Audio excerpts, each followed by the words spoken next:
ඉන්දියාව සහ නවසීලන්තය අතර පැවති ශූරයන්ගේ කුසලාන තරඟාවලියේ විරාත් කෝලිගේ කඩුල දවා ගැනීමට ග්‍රේන් පිලිස් ඉතා විශිෂ්ට උදපණ්ඩුවක් කරගත්තා. කෙසේ වෙතත් තරගයෙන් අනතුරුව පැවති මාධ්‍ය හමුවේදී ඔහුගෙන් මාධ්‍යවේදියා මෙවැනි ප්‍රශ්නයක් යොමු කරනවා. මම සරදමට අහන්නේ ඔබ යම් ගම් වර්ගයක් භාවිතා කරනවද? මොකද ඔබ පුදුමාකාර උඩපන්දු රැක ගැනීම සිදු කරනවා.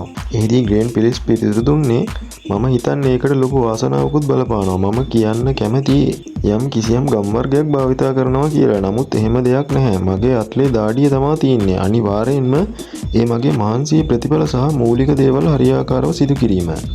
යනුවෙන් ග්‍රේන් පිලිප්ස් එහිදී සඳහන් කළා. ඉතින් අද නවසීලන්තයට ග්‍රේන් පිලිප්ස් ඉන්නවා වගේම අපිටත් හිටියා පියාඹන කුරුල්ලෙක්. එයාගේ නම අෂේන් බණ්ඩාර. කාලයක් ටීම් එකට ගන්නේ නැතුව උගෙන් 12 මෑන් විදිහට වැඩක් ගත්තා. ටීම් එකේ හිටියත් නැතත් මූ ග්‍රවුන්ඩ් එකේ මැද්දට ආපු හැමදාම ටීම් එකට පුළුවන් තරම් උපරිම ලකුණු නවත්තලා දුන්නා. හිතපු නැති උඩපන්දු රැකගත්තා. කවුද හිතුවේ එදා ඉන්දියාවේදී ඒ බෝලෙට පැන්න කොල්ලට මෙච්චර දෙයක් වෙයි කියලා. එදා රට වෙනුවෙන් ඉන්දියාවේදී පන්දුවට පැනලා ආබාධ වුණු අෂේන් බණ්ඩාර ඉන්පස්සේ ජාත්‍යන්තර ක්‍රිකට් පිටියේ අදටත් අවලංගු කාසියක් වුණා. හැබැයි ඉතින් පිලිප්ස්ලා මෙහෙම වැඩ දාද්දී ඉතින් අෂේන් බණ්ඩාරවත් මතක් නොකරම බෑ. ඉතින් මෙවැනි තොරතුරු දිනපතා දැනගන්න අපේ නාලිකාව දැන්ම සබ්ස්ක්‍රයිබ් කරන්න.